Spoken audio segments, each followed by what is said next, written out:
Coming to you live from my apartment. It's Rob Has a Podcast. And now here's the official podcaster of Planet Zing.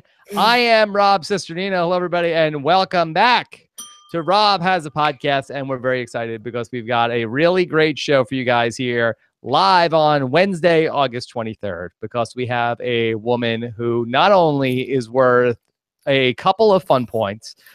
She knows about the Zingbot, and she knows about a man who seems to have things on lockdown in the Big Brother 19. Please welcome back to the podcast, the great Big Meech, Michelle Meyer. Michelle, how are you? Hey, I'm doing great. It's good to be back. I haven't been on here in forever, and you couldn't have picked me for a better episode. I love Zingbot, and I'm super excited to talk about what just went down tonight. Okay, well, very excited to have you here, Meech, and I've been waiting to catch up with you all season, so really excited to get into that. Also, with me is often the recipient of my zings off the podcast. Here is the great Alex Kidwell. Alex, how are you? Yeah, I'm doing good. I'm hanging in there. Hanging in there. What's on your shirt? It's an eagle on a guitar? Yeah, I don't know. It's from some like music festival I worked back in the day, Virgin Music something. So I don't know. I like the shirt. Yeah. All right. Well, it's I like it too, right, Big Meech? Okay. All right. We're gonna take your questions. Hashtag RHAP, and we're on pins and needles over here because in the morning I'm taking off to head out to Salt Lake City, Utah for the second ever RHAP Con. We're going to be doing the News AF 100th episode, sell a big Survivor panel. We're going to play the Survivor Family Feud in person as well. If you can make it out this weekend, if spur of the moment, you can still get some tickets at rahapcon.com or click on the banner of robhasawebsite.com. All right, so let's get into this. I guess we have to start with our top story at this hour. No, it's not these allegations that President Zing has been conspiring to win the election from last year, Big Meech. That we saw that that the Zingbot was on the campaign trail last summer. Apparently, he won despite many controversies, but now they're saying that he conspired to collude with Puntin. Is that what we're going with? Well, I think it's all fake news, Big Meech. I didn't get that whole backstory. I was kind of confused. They just made it up randomly. It's like, I don't even know where they get this stuff from. But anyway, so the Zingbot was back, and we were talking real quick before the show. The Zingbot was pretty ruthless tonight, pretty tough. Yeah, like it made last season seem like a cakewalk. No one was called fat or, their appearances weren't insulted like this year.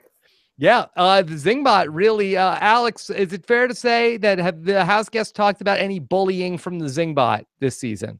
I mean, yeah, I guess everyone got theirs. So I think really they were just excited to see somebody else in the house, A, and then B, also just know that they are going to be on TV and get that moment of, recognition. That's a, kind of a recognizable moment in every season. Michelle, you bring up a good point because this is a season where we have heard a lot about house guests. Okay, you're bullying me. I got bullied. No, you started the bullying. Do you think that we're on thin ice with the Zingbot? Do you think that we could potentially, and it doesn't seem like it was the case this season, but do you think that we're in a point where a house guest could take a zing the wrong way and then really lash out at production for coming too hard for them? If production called me fat, I would probably self-evict. So I think that was, luckily they all took it pretty well, but yeah, I mean, I think it's hilarious, but it's definitely going from like family oriented show to a little bit more mature audience, especially with the Alex one. And then Christmas's comment after. Well, yeah.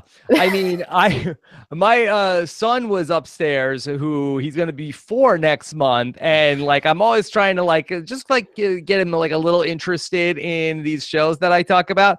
And then when they're like, tonight, the Zingbot is coming into the house. He's like, what's that, Dad? I was like, well, there's a robot that's coming into the house. He's not that nice. He's going to make a lot of jokes. He's a jokester. And he was like really interested in the Zingbot. And then the Zingbot shows up and he's like, Mark, you're bisexual. Yeah. It's like, all right, Zingbot, take it easy. Take it easy. That's time for bed. 23. Yeah. So, yeah, so the Zingbot, little PG-13 from the Zingbot.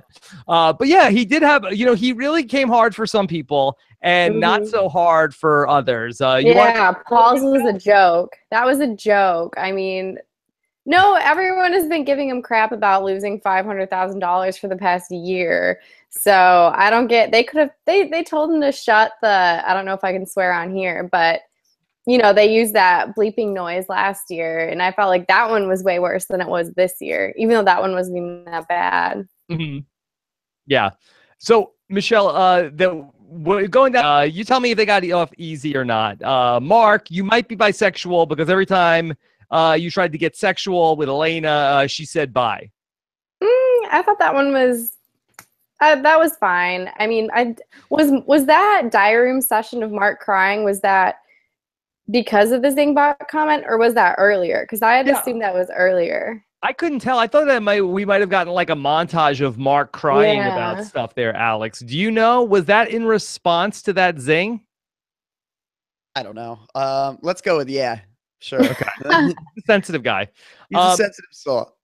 Maybe one of the more controversial things of the night was Harry around a lot of dead weight, also known as Jason. Was that fair to Jason to be called dead weight out of anybody in the house? I think it's production kind of interfering with game a little bit. I mean, they're kind of exposing like Alex kind of working with him, and in my point of view, I don't think that one was very cool. They could have thought of a better one for Jason, I think. But well, to be fair, I mean, she did out them as that's my ride or die when Derek came into the house. So it's not like that they're like a secret pair or anything like that. But I do feel like that for Jason, who has won some competitions, won the veto in this episode, to say that he's just dead weight, I don't even know if he's in the weight on this season. Yeah, I don't think he's dead weight at all. I mean, I think they balance themselves out. I mean, Jason's won a ton of competition, so. Yeah, when it's funny because like a lot of times his instinct has been like kind of good, and then Alex has steered him consistently off of the thing that he would do that might put him in a more powerful position. So kind of funny when you think about it from that perspective. Michelle, I'll tell you what, that this house, though, they were living for these zings from the Zingbot, especially Josh. I mean, this was like some sort of like a comedy special where people were just like going nuts in the crowd for anything. The Zingbot was killing. I enjoyed Josh's commentary. I thought him cracking up was hilarious. I enjoyed him in this segment. Should the Zingbot have fat shamed Josh? No. I don't think that Josh is that fat. I mean, I don't think that he's gained that much weight from the start of the season. If anything, I feel like he's lost weight. I mean, I haven't been watching it super close, but to me, I mean, he looks skinnier than when we started. I know, but they had took such like a soft point of his, because if you remember when Cody and Jessica called him fat, he was bawling. So the fact that they would like use this on him kind of sucks. Well, me, when they call me a baby, I could care less. I know, like, I don't know. It didn't hit me hard whenever anyone else called me a baby, so. Yeah. Did you take it hard? I don't remember how you Zingbot say to you.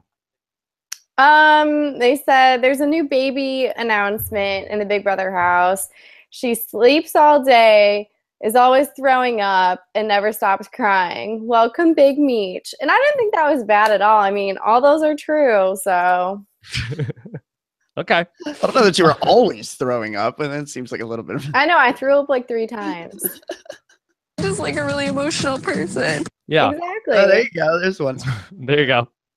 All right. So let's get to, okay, so he called Josh fat. It seemed like that Josh was okay with it. Right, Alex? Yeah, Alex, was he? Yeah, I mean, he did all right. You know, he hung in there. I think it's always funny. Like, that is the kind of funny part about Josh's character, right? Is that he's like, he takes such glee in like other people's, you know, like, I got you. And then when it's turned around, he's like, no. Yeah, right. Let's turn around. He's like, wait, that's not cool. You know, like, so it is funny. It's a funny character trait. But I don't think he was bothered like too bad. He certainly wasn't like devastated. He didn't take it like to heart the way he did when like Cody and Jess were like saying okay, good. Then if he's not that hurt, then it was funny-ish. Yeah, I mean, he didn't love it. Clearly didn't love it. You know, you could tell in his face right in that moment that he's like trying to be like, yeah, that's good. But yeah, I mean, it's a low blow. What can you do? What can you do? Let's talk about Raven, because she got one of the worst zings Zingbot. I happen to have the clip here. Let's hear what the Zingbot had to say for Raven. Oh, poor Raven! You got the clowned tard! The whole time she's like, wait, what? I know. What's a clown? Yeah, that's where's this going? I don't know. This is the worst punishment ever! Okay. Oh, wait! That's just your face!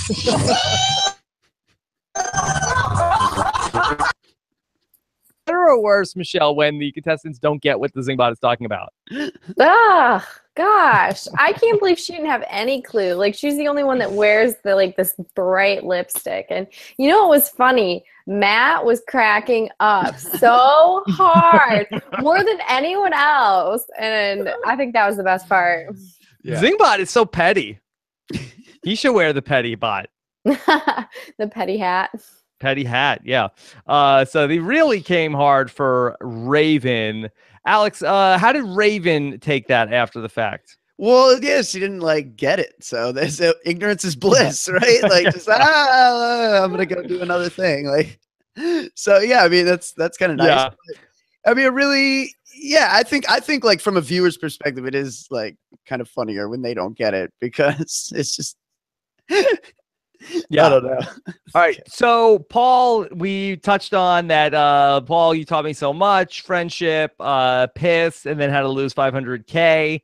And Alex said, Michelle, well, Paul, I felt bad when he lost to Nicole, but I won't feel bad when he loses to me this season. Wow. Sure.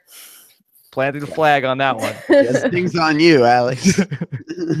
Okay. Matt, they said, congrats on making it so far in the game. The only thing you've done is Raven. Yeah. He seemed really shocked. Yeah. Like, you. Well, he was like, well, I guess it is true, you know. Well, it's funny because they seem to like be maintaining this dialogue like throughout, and just like to other people in the house on feeds and stuff that like they're not having sex in the house, which they're totally having sex in the house. So the condom stash. Yes. Okay. Well, we can touch on that when we get to the live feeds. Meech. They think they have like the worst secret in the Big Brother history. Yes, the true den of temptation was found. Oh my god! All right, I guess that might be worse than like putting your hand in the snake's mouth. All right, Kevin, I hear you like to use Saran wrap to keep your shoe too freaking loud. That was uncalled for Kevin, who flipped a double bird to the Zingbot. He didn't even bow to Zingbot. No, he does not respect. I thought that was funny. I love how much pride he has, and you can tell he was genuinely like pissed. He did not care for that. So then we got to Alex, and then it's weird when we bleep and censor the zings. So it sort of is hard to fill in the especially blank. with the one-word punchline. Yeah, right. But here's what the Zingbot said to Alex. What do you call someone with bleached blonde hair, likes to wear cat ears, and handles wieners?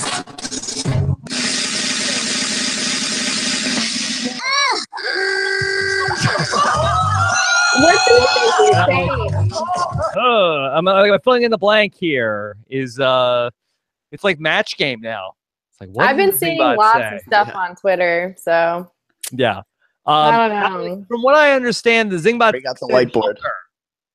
Yeah, I could see that. That, you know, some variation of yeah, you know, evening worker was my take on that as well.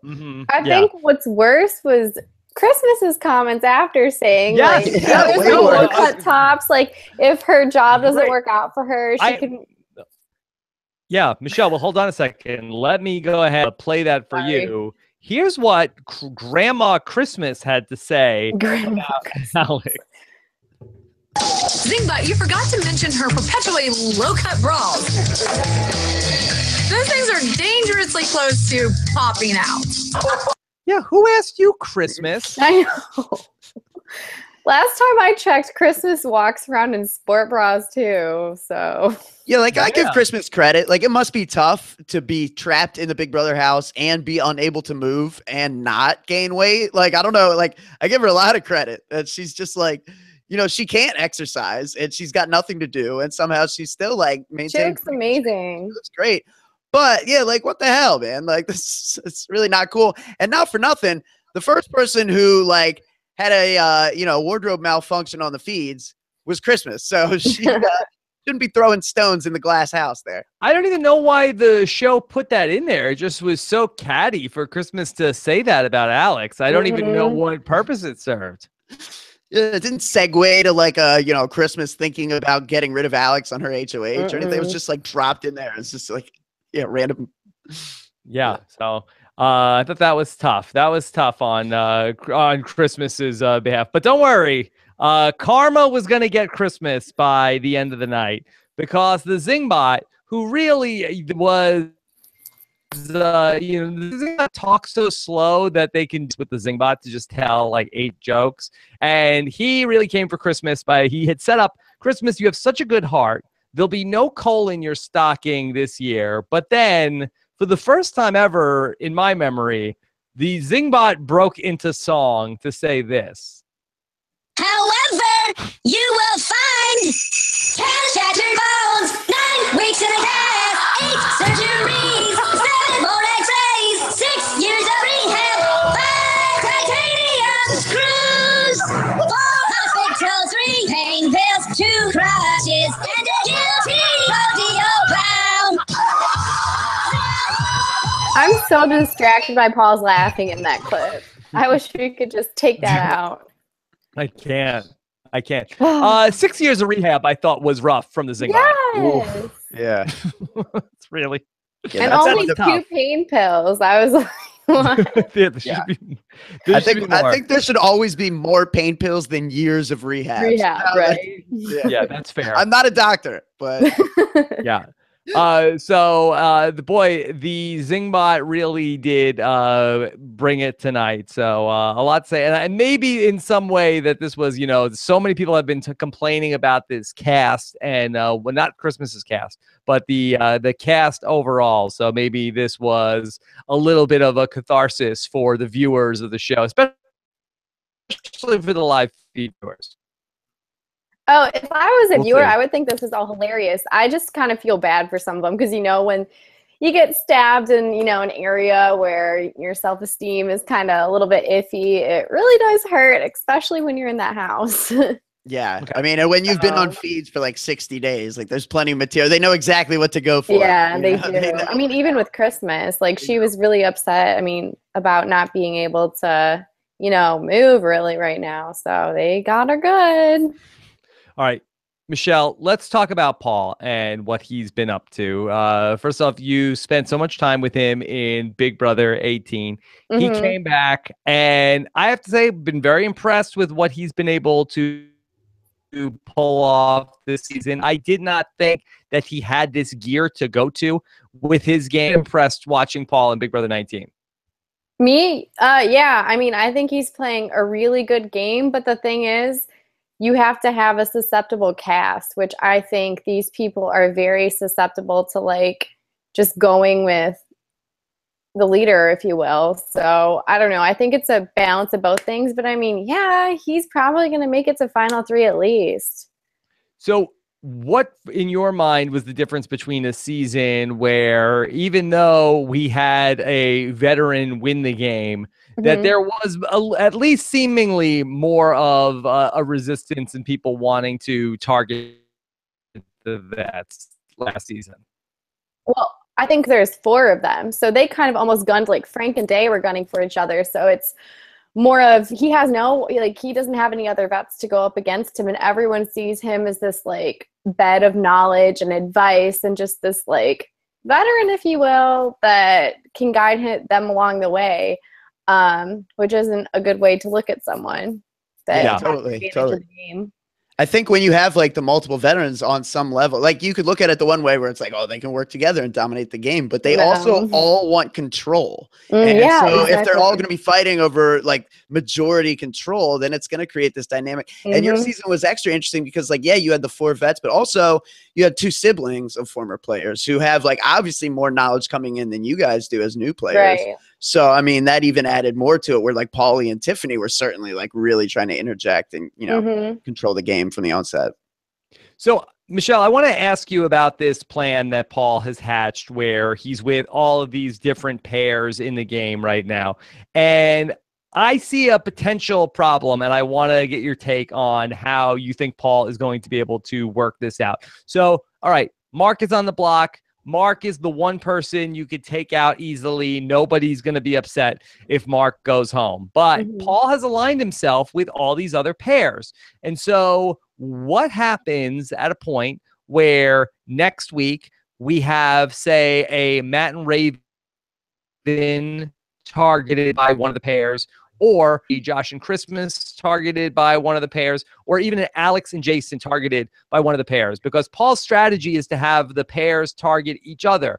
But how does Paul end up playing this where, okay, he's supposedly in a final 3 with each of these groups? So how does he simultaneously maintain when he's with Matt and Raven how upset he is about what Christmas and Josh did, and then go back to Christmas and Josh and then act like he's happy about what they did, and then never have the 2 sides compare notes? I think everyone is just so like, he just goes over their heads. Like, they're so trusting in him that they feel the need that if they got caught asking to like compare notes, like they would get in trouble and become the new target. So I think just out of fear and just dumb trust. Because what he has said is that, okay, well, then I'm working with these pairs, and when one of them goes home, the other one will work with me. But say in the case of, say, like Matt and Raven, where one of them goes up on the block, and unless it's like a blind side for the week that they are going home and they get backdoored, after that happens, I mean, when, say, Matt goes home in a blind side, isn't Raven going to be going nuts and then very confused about why Paul isn't also going nuts about their group of 3 being blindsided? Like, how does he play it both ways? He's very, very good. I don't know if you guys have ever like, yeah, you guys have seen him. When people accuse him of something, this is what he does.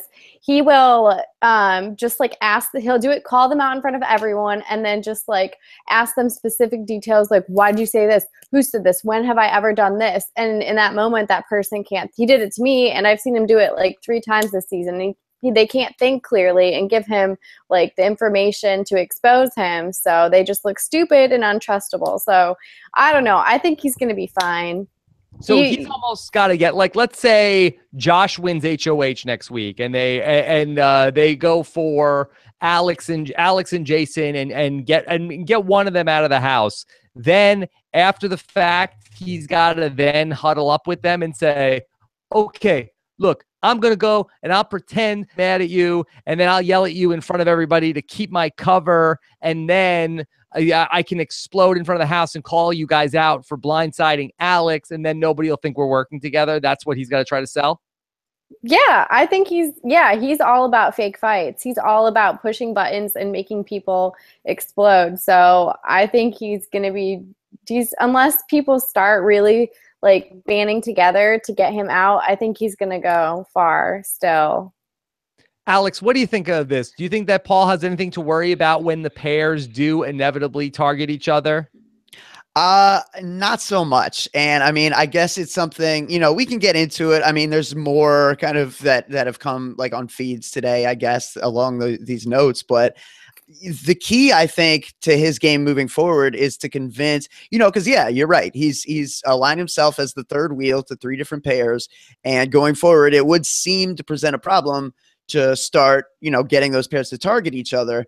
But the key, and, I mean, to his credit, what he's done a good job of doing is starting to convince certain pairs that, okay, we have to target this pair now, but this one individual from this pair, and, the most obvious example being Matt and Raven, we get rid of Matt, we can drag Raven to the end. Raven doesn't need to trust Paul at that. Like, Raven is isolated effectively because Paul's put in the legwork with the other 2 pairs to say, like, look, we can just take her to the end and then cut her at like 5 or 4 or something. So at that point, he's kind of already done the damage control ahead of time to convince them that Raven is just someone to be carried along to help them get to the end. And they're going to, go along with the plan, thinking that they still have a better position than the individual who, quite honestly, Paul should now be pairing up with and going further with at that point. I also just want to reset hashtag RHAP to get your questions in. We're going to probably take them a little bit earlier because Scott St. Pierre is at the podcast, the podcast movement, and is going to be attending the Academy of Podcasters Awards later on tonight to see maybe if Ron's podcast brings home some more hearters to see. Michelle, if Paul wins HOH again between now and the Final Four, is he doing something wrong? No, I think he can win HOH and be just fine, personally. If he's the one putting one of these pairs on the block, isn't that going to be a problem for him? No, even winning because the veto. The majority, he has the 2 other pairs, and it's just that one person that's pissed off. These other 2 think that they're safe and they're golden, and which they are, but it's going to be that one person. Alex, we saw that Paul threw the HOH competition to Christmas. I think that Paul having to win competitions, I think actually position. Yeah, potentially. But, I mean, we've seen him do a really good job so far of not alienating more than one pair at a given moment. I mean, Jess and Cody are house targets until they're gone. And then he's very smart about icing out, Mark and Elena without doing it to people they were close with. I mean, they at one point were very close with Matt and Raven, but he separated that before icing them out. He convinced Matt and Raven to turn on them and then made them public enemy number 1. So he's done a very good job of making sure that, like, by the time he's ready to turn on you, when you look around, he's already put in a lot of, he's working that much harder than everybody. That's really what it comes down to. He's working a lot harder at this game. And so when people are going to like campaign to save themselves, usually like they're already on the block, but he's already done the work to see them out the door. Michelle, we've heard Paul talk a lot about what he's learned from Big Brother 18. Do you see a different guy than you saw in Big Brother 18? Not really. I kind of see that, like, he's Paul with power, basically. He's how he was when he had power in the house, but he's been in power all season long. The one thing I think is funny, though, is he's convinced all these people that the back door is the only way to do nominations, because we've seen so many, even though it's not a real back door anyways. But so, of course, in Big Brother 18, probably the most chaotic point of the season was at the point where it looked he had a lot of control in the house, and then suddenly he didn't. And we've sort of made that comparison all season long. Do you think it's possible that Paul in the house ends up suffering a similar fate to what happened to Paulie Calafiore around this time in your season? I kind of want to see that. That would make great TV, spice up the season. So let's hope for it. So in your mind, what was it that Paulie Calafiore did wrong that Paul needs to avoid? He just did a worse job at making sure everyone was trusting him. Because what really came down to is he made final 3 deals with 2 different pairs, but they compared notes. So it could be the same exact thing. Who knows? Okay. We'll see. We'll see. And if he can spin his way out of it, I mean, it feels like that he is even more protected at this point in this game. But I guess we'll have to see once people start to come for each other. And that's why it really has not been a ton of drama in this week. It's just that there's nobody out there willing to stick their neck out. Yeah, well, I think the big difference, right, is that like more people on Big Brother 18, I think, were like they weren't willing to, you know, especially with, you know, people that have played before and people that have been blindsided before, like Nicole had been. I mean, it's an advantage, you know, to know what it's like. Yeah. On your way out the door, to know what it's like when everyone's lying to you for a week and then get evicted, like to have experienced that. You know, Rob, you've talked about that with like Tyson, you know, how he came back having played Survivor a couple times and he's like, man, I was so much better the third time because I know what it looks like when people are trying to lie to me and trying to blindside me. Like I knew all the tells. So, I mean, I think there really is something there where it's like Paulie was playing with people who were constantly checking to make sure that the position he was telling them they were in was actually the position they were in. And that really isn't something that's going on this year. And no one's trying to expose him. Luckily, we had us girls that would expose Paulie and be like, he's running the house, you know, and call him out. But no one's willing to do that. Everyone's just bowing down to Paul. Yeah. Do you feel like that Big Brother gave Paul too much power early on in ship bracelets and then allowing him the opportunity to win 3 weeks of immunity? Yeah, I do. 3 weeks is a lot. And once, you know, you have those 3 weeks, you're pretty much like integrated into the cast. So I don't know. Jason Roy didn't get 3 weeks, did he? But he still made it to final 2. But that just shows that being the only vet in the house is such an advantage. Even Paul said it. He's like, being a vet so much easier. Like, so he didn't. Yeah. He already has an advantage being the vet. He doesn't like giving guidance and advice to people. He doesn't need 3 weeks of safety. And I do. I mean, the friendship bracelet element is so interesting. I mean, Rob, I think you were the first one to point this out that I remember hearing. But, you know, the more I think about it, really, you know, it sets him up as this authority figure. And I mean, the way people do run around and do talk, it is like Paul is, you know, like he's the guy in charge. He's like the one parent in the room full of kids. I mean, so I think that definitely lended itself to that mindset. Yeah, it's not his first rodeo, you clowns. So, Michelle, are there any new players that particularly speak to you? I love Ramses. Oh my God. Yes, from on the show, or you guys are friends off the show? Off the show. We met at Reality Rally, and Jillian, and they were so awesome. Like, give kids the world. Yeah. Yes. Yes. Sorry. Yes. Hearts of Reality. Yes. Please. So now you're tight with Ramses. He's going to be on the show next week. So looking forward to checking in with Ramses from awesome. He's a hoot. Next Thursday night, we're scheduled to have Ramses on the show. What about the people that are still in the house? Do you have a horse in the race? Not really. Nobody pulling for? No, people were asking me like all at Hearts of Reality, like who are you like rooting for? I'm like, I'm rooting for Ramses. He's out of the house, but I'm still rooting for him. I don't know. It's just hard right now. Are you rooting for Paul to win? No. Pissed. No friendship.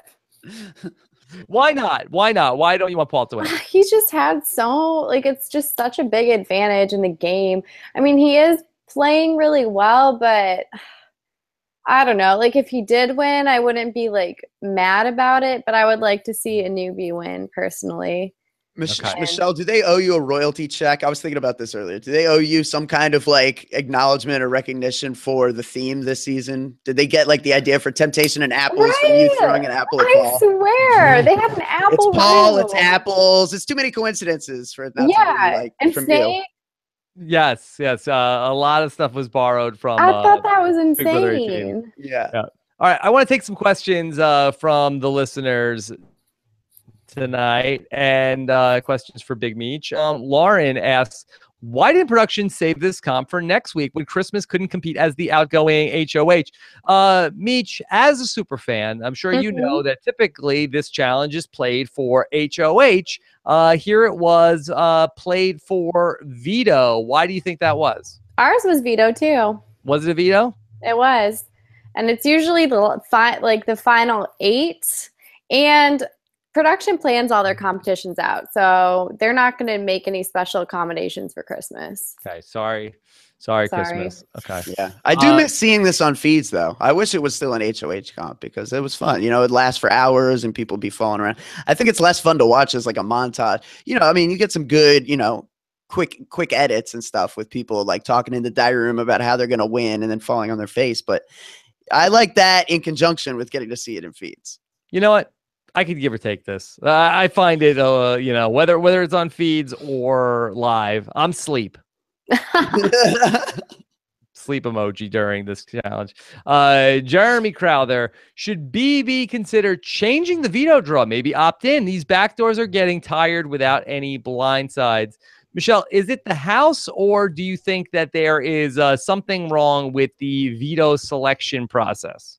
No, it's the house. Paul's convinced them that the only way to play Big Brother is you don't put the target on the block right away. So no, it's just how it is this year. I haven't seen a problem. Do you guys? Yeah, I don't. Yeah, I think it's this season. Like we've been asked this a couple times on the show. Like, is the backdoor broken and stuff like that? And it's like, no, you know, the backdoor works fine for like what it's designed for. But yeah, I mean, it is funny when you've got like 8 people against Mark, and then Mark somehow gets picked to play in veto, and Jason's like freaking out. It's like, man, the odds are still really, really in your favor. Like, nothing to worry about yet. And sure enough, we saw that it was, you know, nothing to really worry about. But you know, I mean. Yeah, I don't know. I'll get into more with when we talk spoilers, I guess. But. Okay. It was a lot was made on the episode tonight about how Christmas had a brain fart, about how she ended up picking Alex to play in the veto. Didn't pick Alex to play in the veto, picked Raven. Alex Kidwell, was there anything that was underhanded to that decision? Not really. I mean, I think that she, you know, I do believe that she just in the moment thought like she's just trying to mix it up and have like all different kinds of competitors in there or whatever. But I don't know. I mean, I think it's just, you know, another example of people just not really thinking things through this season. And yeah, I mean, she used the ringer replacement on Cody. She totally didn't need to do that. I mean, that's something she could still have to use right now if she wanted. So it's not necessarily like we've seen a ton of great decisions from her. Danielle in the chat says it's called medication. Oh my gosh. Really her fault. John is asking who shits Meech or Josh, and Mr. Robot Terrence is, as an expert on crying, who does Meech think is the best crier of the season, Josh, Mark, or Cody? Oh, Mark. Hands down, Mark. Mark is the best crier? Yeah. Why don't you root for Mark, Meech? He just seems like an overall good guy. There's never any like malice with him, and he genuinely does love the game, and he is willing to go against the wave at times. Not necessarily in the beginning, but now towards the end he is. I don't know. He's just a likable guy. Okay. Let's take a question. Jason W. Inside Baseball. Inquiring minds want to know, does the Zingbot voice come from a speaker in the robot or get piped in over the house speakers? House speakers. Yeah.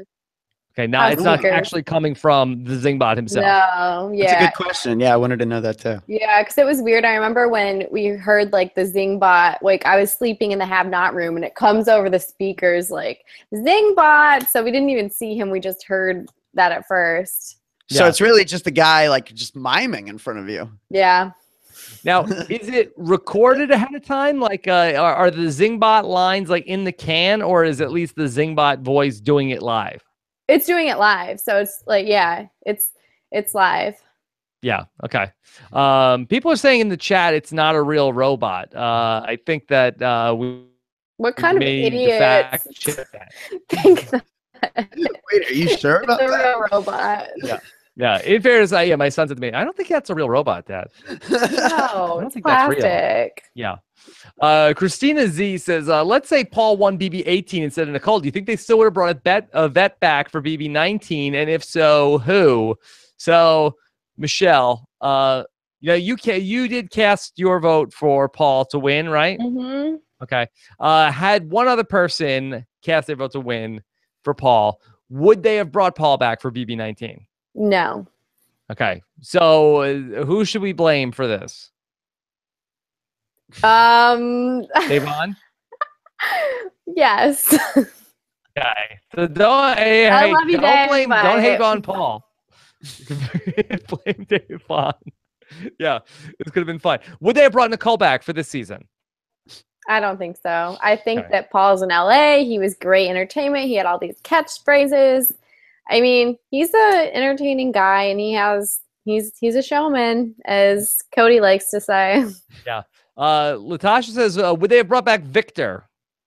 I don't think Maybe they so. would have brought you in, Meech. Nah, I don't think so. Could have been you with all these newbies. Right? Yeah. I would have had an advantage too. Yeah. Could And I would have had had some people to cry with. All right. Miriam says, And all what the apples to throw. do you have a zing for a current house guest? I know that they did a bunch on the morning with Brent and Lita and Taryn this morning. Meech, do you have a zing for anybody? What was it? Something about like Zingbot being like something about Zingbot announcing a new disease for Raven or something no. like that. She doesn't need any more ideas. know. Alex, were you sitting on any? Nope. Sorry, I'm not. But I did, Rob, I don't know if you saw the other day that hypochondria on Wikipedia was somebody had changed the page to say like hypochondria, also known as this, or Raven's disorder. That's Wow. amazing. So great. Too soon. That's like a next level. This is really taking on a life of its own. Yeah, Travis wants to know, what would a Cody zing have sounded like? I mean, that Cody would have, just had like a stone face reaction to a zing. Yeah, probably Cody, something I don't know who a better robot is, me or you. There you go. Yes, I've never related Crappy to somebody zings by in the Meech. house more than Cody. This is from Katanga. Michelle, what are your thoughts on Paul's assertion that James would have beaten him last year? Were Zolly and Day pro James? Yeah, Paul has said this on the live feeds where he said that he had no choice but to bring Nicole. He knew James would do very well with the jury, and that was why he didn't make a mistake so much as he figured that he had a better chance to beat Nicole, and he didn't want to lose to James because he didn't think that James was a worthy player. Every time Paul talks about how the voting and whatever, he would have won against James. The only people that would have voted for him are me and Natalie. Okay. Yeah. Well, I mean, it is interesting. A lot of times juries vote for who they think is the most worthy player. And Paul was sitting there thinking, like, I don't want to bring James because I don't see him as a worthy player. Well, it's like, if you don't see him that way, maybe a lot of other people don't see him that way. I don't think he really thought that all the way through. Yeah. Yeah. I mean, I was there finale night. He wasn't saying that night. You were there. Wait. Never cared. No big deal. I don't my care. God. Whatever. Yeah. Do you guys know is it true that James and Caleb are hosting a comp? I've been seeing that. I did see something about that, but I didn't know. Like, it seemed completely unverified. Right. Yeah. I have seen that rumor on social media, but I mean, unless they're leaking it to people, I mean, it's not like something has been filmed or anything like that. Right. I could see both those guys leaking something like that. Not James, please no. What if it's the hide and go veto competition? Yeah, that would be something. Well, those That's two the guys, worst comp in Big Brother. I Yeah. freaking hate that. I'm not watching it. We'll see. We'll see what happens with both guys. Maybe it's setting up for a Candy Crush return for Beast Mode Cowboy. I will say, like, usually, I think it is kind of telling about this season. Like, usually the rumor mill is really active before the season. And then once the season starts, people have feeds and stuff to talk about. So nobody's really talking about, like, rumors of anything. So I think the fact that this season has been so slow that we're talking about, like, oh, did you hear? Maybe James and Caleb are going in there. Like, I think that's it's a pretty bad sign. I just don't know Right. what they would host. They're going to come in and host the HOH competition? No, you have Julie for that this week to host an HOH competition. So are we talking about they're going to come into the house and host this weekend's veto competition? No, I think Michelle made a good call. That hide and go, like, they're both like pranksters, right? Like that hide and go veto competition. That's kind of fitting. It'd be Okay. like come in and be like a regular like comedy duo. Yeah. Or was Caleb Yes. good at endurance? I don't remember. Not Yeah, from what I I've seen on Survivor. But he did. Oh, The one thing he did come back to host was that like karate competition where he was just like, I think they just wanted him to like chop things wildly. Was that like Mhm. the Final Four, Final Five? In Yeah. It was like when they'll do. Sometimes it's like boxing up to a number of days or whatever. That time was like chopping. Yeah. Okay. Like, This is from Matthew. The Woj wants us to ask, how does Zingbot not call for Matt to have his picture on the box of Breakfast of Loser Zing? Yeah, maybe they could have done something with Matt of like, Matt, when you're eating breakfast and cereal all day, I'm sure you recognize your game on the back of a milk carton. You could do that. You could do that. All right. Scott St. Pierre needs to get out of here. Let me just do some plugs and then we'll talk about the live feeds. So check out some new podcasts on the RHAP ups right now. In addition to the brilliant coverage of the very fun Australian Survivor second season. Look, I was not a huge fan of Australian Survivor season 1. Season 2 has been great. Also, check out America's Player, Eric Stein, in a very frank and revealing interview on this week's Taryn show. I thought Eric Stein did a really great job. Plus, we've got new episodes of our American Ninja Warrior RHAP Up and Challenge RHAP Up on our reality TV RHAP Ups. And then be sure to join Taryn once again, 10 a.m. Eastern Time, 7 a.m. Pacific for the next Big Brother overnight update. And breaking news, we're going to have a friend of the podcast, Aubrey, is going to be on the eviction recap. Taryn is going to be filling in for me. I'll be in Salt Lake City. So look for Aubrey to come in and guest and get her take. She has been blogging about the season for Entertainment Weekly all season long on Sunday night. So very excited to have Aubrey here on the podcast. All right. And I think that Scott, Godspeed on the awards tonight, and then we'll see how it goes. We're not, the odds makers have us as a long shot for this one. We'll see. We'll see what happens overnight. All right. Great stuff. Thanks so much, Scott. You guys ready to talk some live feeds, Alex? I'm ready. let's do it. Okay. Here we go. Live feeds coming up now. The Office of Civil Defense has issued the following message. This is A spoiler. warning. A spoiler. Warning means that an actual Spoiler. against this country has been detected and that protective action should be taken. Okay. All right. Big Meech, you ready for live feeds? I kind of need Alex to tell. I work full time now, so I don't really have a lot of time. Are you ready, but- Meech Ball? Meech ball. Meech Yeah. ball. Well, Yeah. lucky for you, nobody's doing anything in there. Yeah, don't worry. You can work. You Yeah. can pick up a second shift, Meech. That's fine. Yeah. What are you doing now?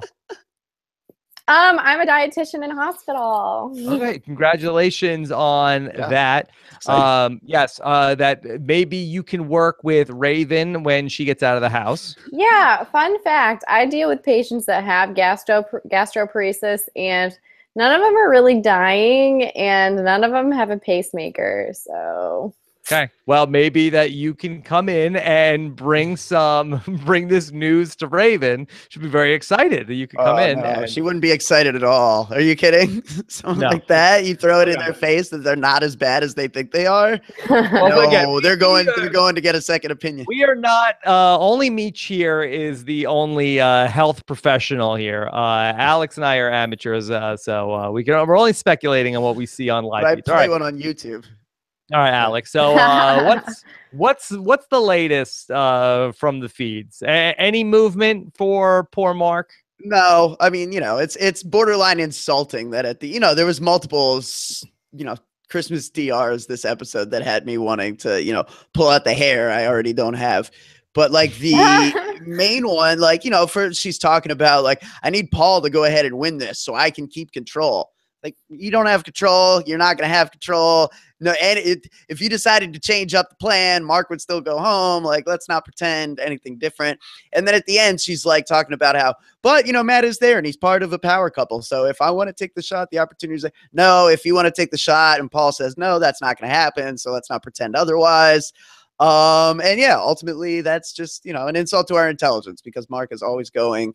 I mean, give him some credit because he is trying. He's not just rolling over and dying. I expected him to just go to sleep because I don't think there's really much for him to do. But yeah, I mean, he went and tried to talk to Christmas and Josh Sunday and Monday. Today, he's really trying to make a pitch to, you know, to Alex and to Jason. I think, you know, everyone else in the house, he's just really, it's unfortunate that everyone in the house who might have flipped, you know, the way to flip, the only option now is to flip against Matt and Raven. And it's become painfully obvious to everyone now, as it has been to us on the outside for a few weeks, just how clueless, just how oblivious Matt and Raven are. So everyone is recognizing that, like, man, if we can keep Matt and Raven around until we get rid of the people that are even paying attention, like, this is a cakewalk. And they're not wrong necessarily. You mentioned sorry.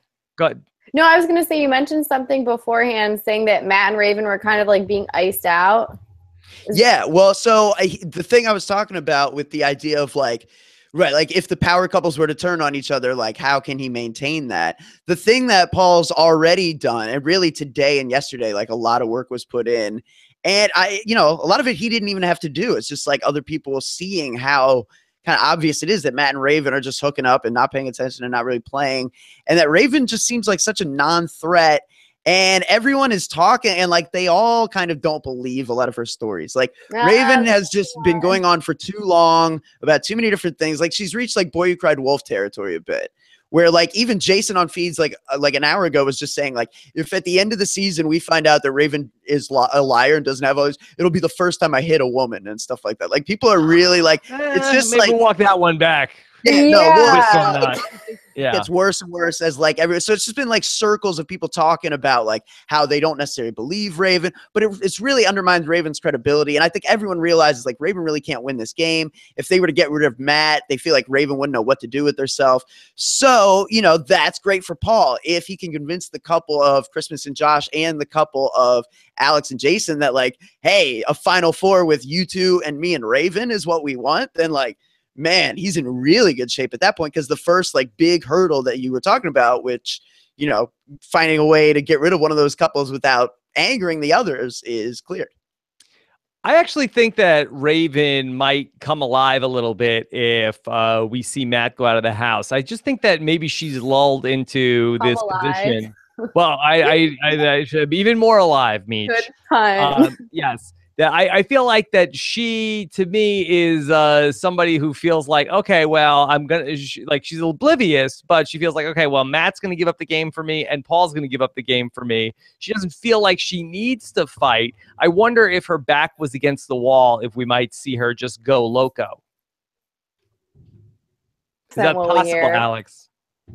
Yeah, it's possible. You know, I mean, I think she doesn't have like the skill to do anything, but yeah, I mean, I think she could. She thought that money was getting away from her. Do you think that that would wake her up?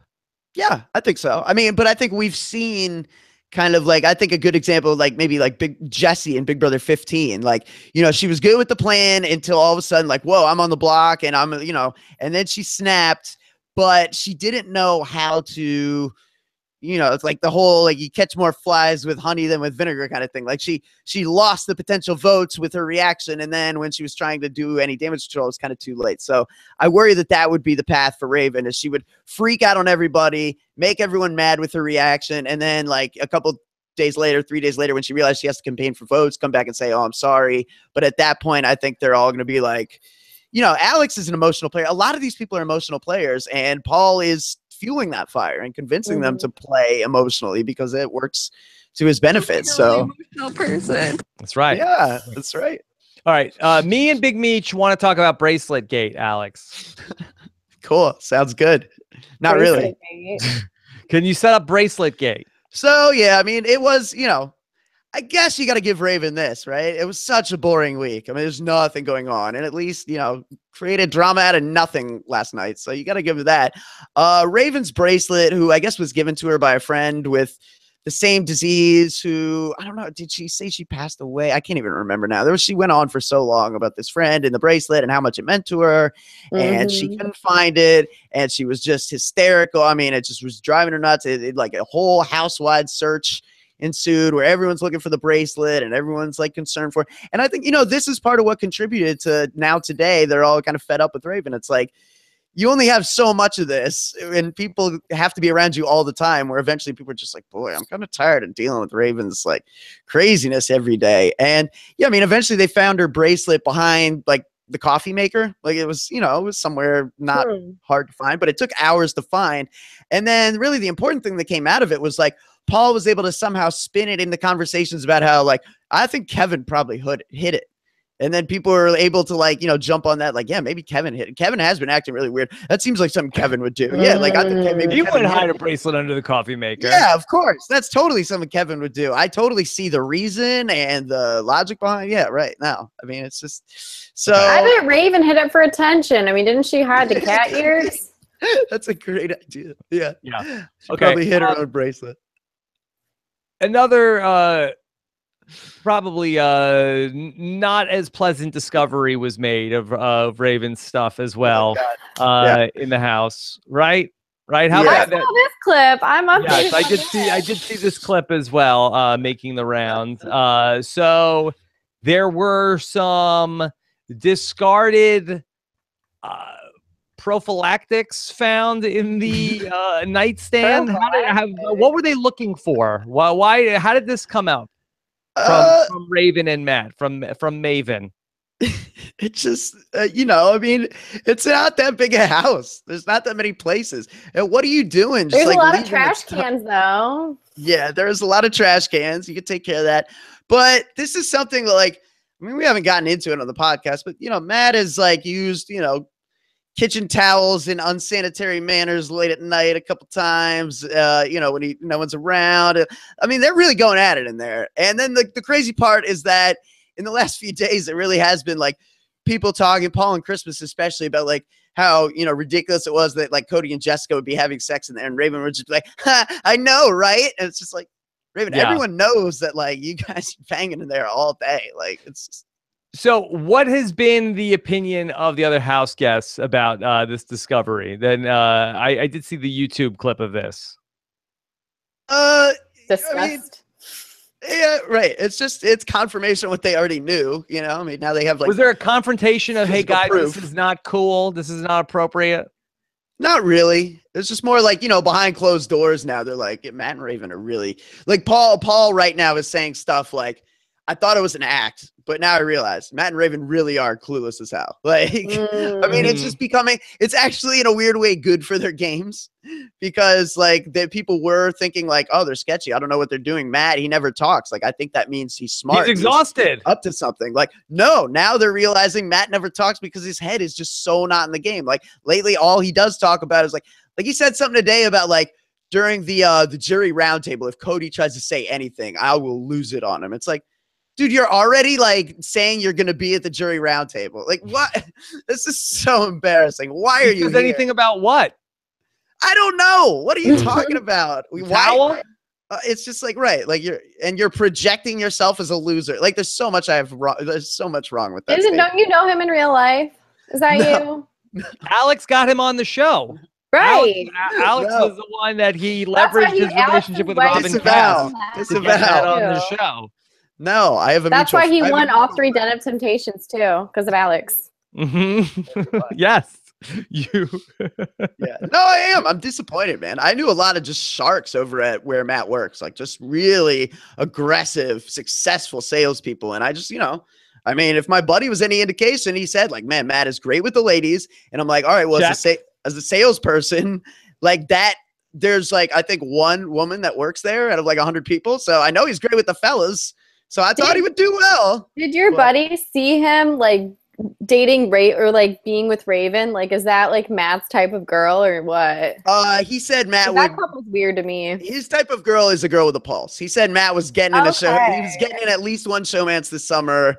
And I think, you know, if anything, I think Reddit is probably spot on when they say like that Matt is probably in this relationship for as long as until like some groupie jumps him at the after party. I don't know that he's really going to be committed. You don't think that Maven is going to last outside of the house? That is your expert opinion? Players got to play, man. They don't live anywhere near each other. And Matt is he's an active fella. No, and once she sees everything online and just the stuff that spews out of her mouth and all that stuff. Yeah, also, right. I mean, they think she's a fan favorite in there. Like, he's standing up during his eviction speech saying, like, wear green, Gastroparesis Awareness Month. Like, if he would have found out that everyone's laughing about that and not like, oh, yeah, Matt's, like, really, like, championing a cause, and that's noble, and I respect that. Like, he would, wrong, Alex, you're wrong. Yeah. You're wrong. It's going to work out. I think, Meech, I predict this Thanksgiving we're getting a real engagement. I think it's going to be Maven is going to tie the knot.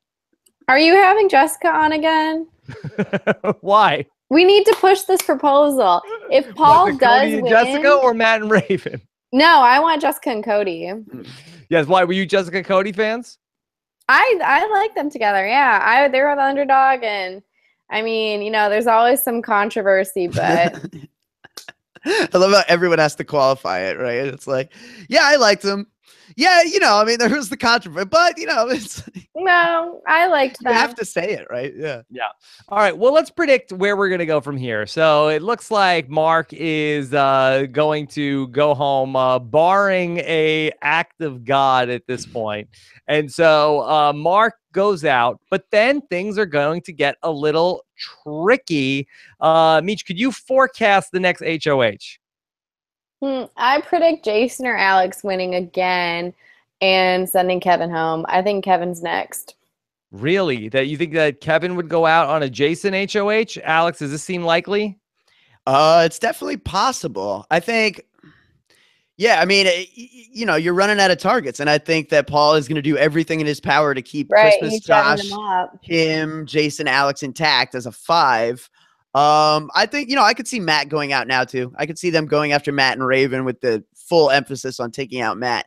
But if somehow Matt were to get off the block, I feel like they wouldn't want to lose Raven because they're now of the mindset that Raven really is, you know, an easy out later down in the game. So I think the fact that Kevin is even, you know, he's got one eye open in the land of the blind. And I think at this point, that's enough to make you a huge target.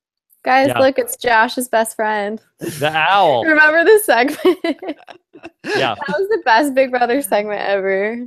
So it feels like so long ago. Right. For me, I feel like the last hope that I have for there being some really big fireworks down the stretch is that when one of these pairs ends up on the block and then they're not taken down to backdoor somebody at the veto, could we potentially then see that pair go nuts and lose it on Paul and say, hey, Paul, how come this plan that we've been talking about didn't work? And the remaining member of the pair will be left there knowing all the conversations they had with Paul. Meech, what percentage chance do you give this? 20%. I can't see anyone lashing out at Paul. I just can't see it. And I think the biggest problem is that, you know, like I said, he's really done the legwork already. While Matt and Raven have been hooking up and playing hide the condom. Hide the condom. Paul has really been he's really been like, yeah, that's the new veto.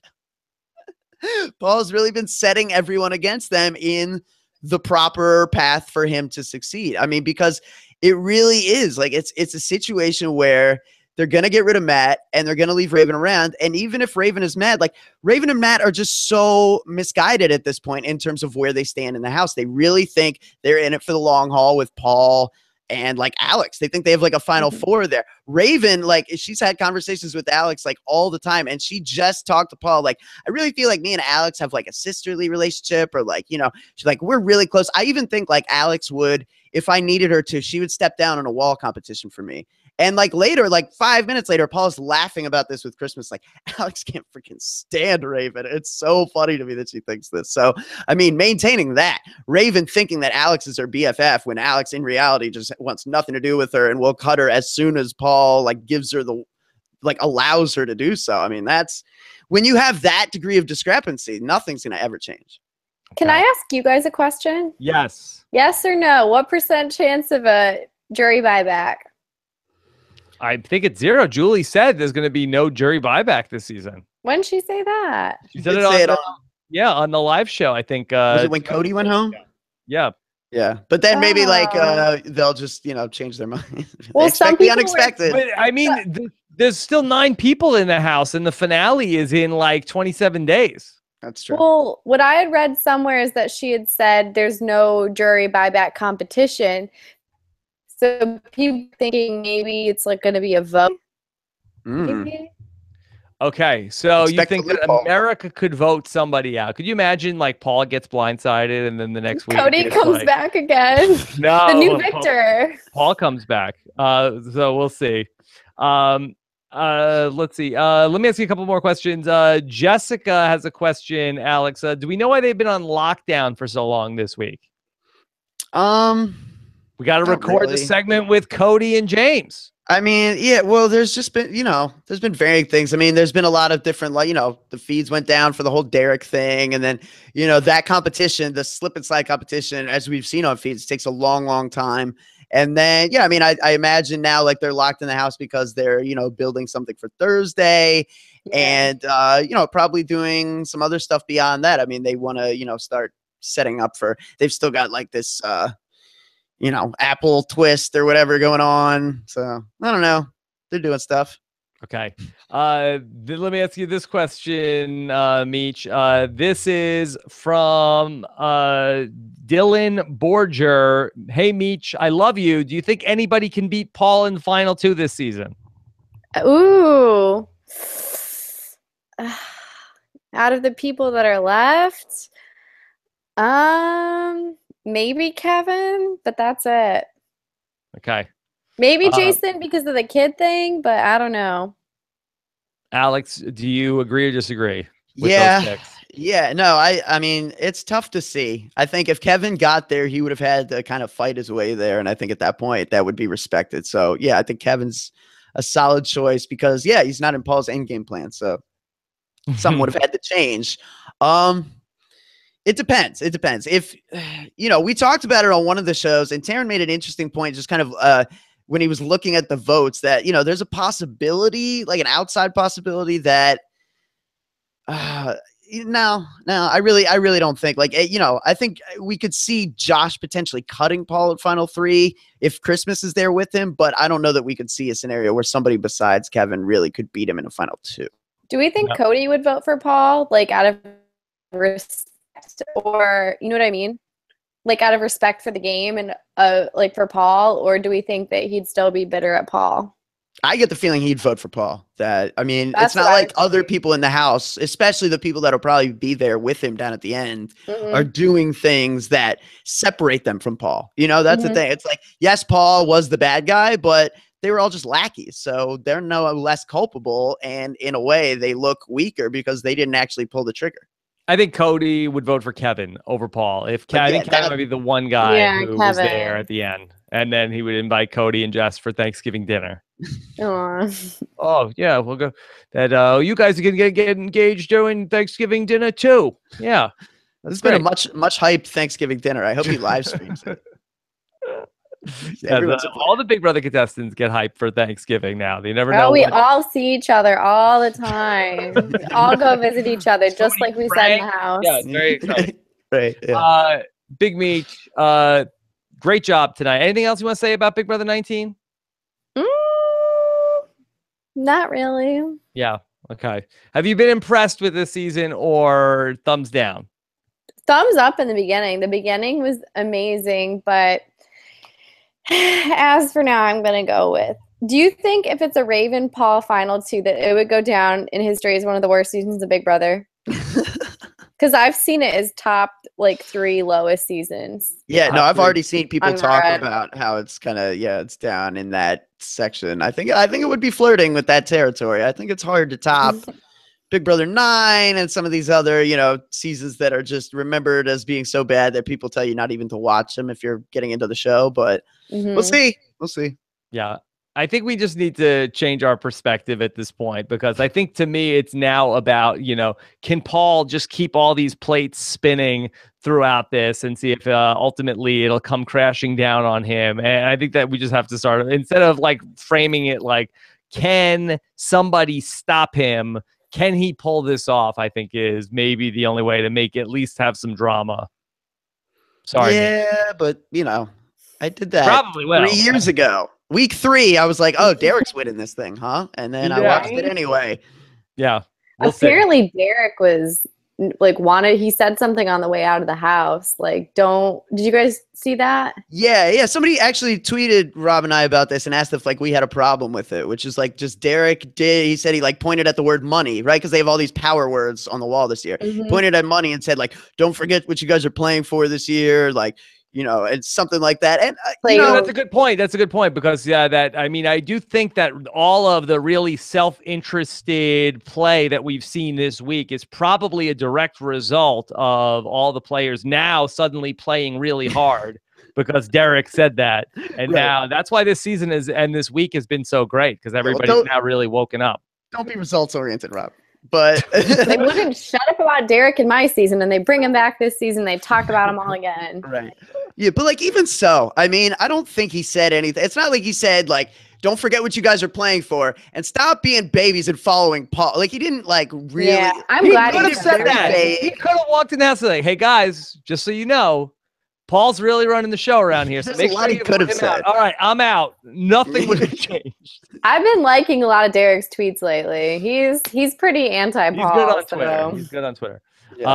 Yeah. Okay. Well, I think he's trying to avoid. I think he sees the possibility that if Paul were to win, if nothing changes and Paul were to win on this same trajectory, that people are going to start asking him like, right, like is who's Paul better than than Derek? Paul? And I don't think he wants to entertain that question for a minute.